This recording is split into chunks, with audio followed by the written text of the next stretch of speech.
I never believed in the paranormal. Sure, I enjoyed the occasional ghost story or horror movie, but I was a skeptic at heart. That all changed the night I stayed at my friend Kevin's house in the middle of nowhere. It was one of those old two-story farmhouses, the kind that creaks with every breeze and seems to hold centuries of stories within its walls. Kevin's parents had bought it a few years back, drawn by its charm and the sprawling fields around it. I had never stayed overnight there before, but one summer night, after a late-night bonfire, I crashed on the couch. It was sometime after 2 a.m. when I woke up. The house was dead silent, except for the soft ticking of an old clock. I don't know why I woke up, but I had that feeling like someone was watching me. I brushed it off, figuring my mind was playing tricks on me. I turned over on the couch and pulled the blanket closer, trying to get comfortable. And then I heard it. A soft voice, barely more than a whisper, but unmistakable. "Come here," I froze.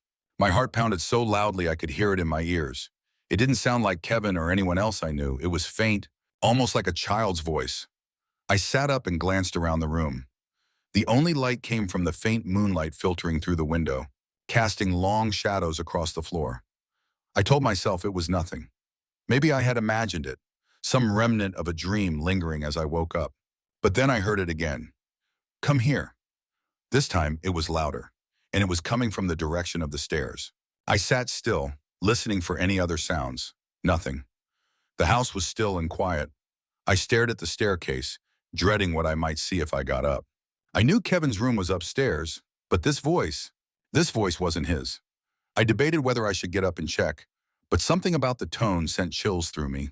It was beckoning, almost taunting, like it knew I was scared. Against my better judgment, I slowly stood up. My legs felt like jelly as I approached the bottom of the stairs. The air felt different, heavier, colder. My eyes adjusted to the darkness, and I peered up the staircase, hoping to see nothing but the empty hallway. That's when I saw her. A small girl standing at the top of the stairs. She was dressed in an old-fashioned white gown, her hair tangled and dark. Her eyes, black, hollow pits, were staring straight at me. She tilted her head like she was curious, and then she spoke again. "Come here." My body refused to move. I felt paralyzed, trapped in a nightmare I couldn't escape. I don't know how long I stood there staring back at her, but suddenly, she took a step forward. My heart dropped, and I bolted. I ran out the front door, slamming it behind me, and didn't stop running until I reached the main road. The next morning, Kevin found me sitting by the road, shaking. I told him everything, expecting him to laugh it off or tell me it was just a dream. But he didn't.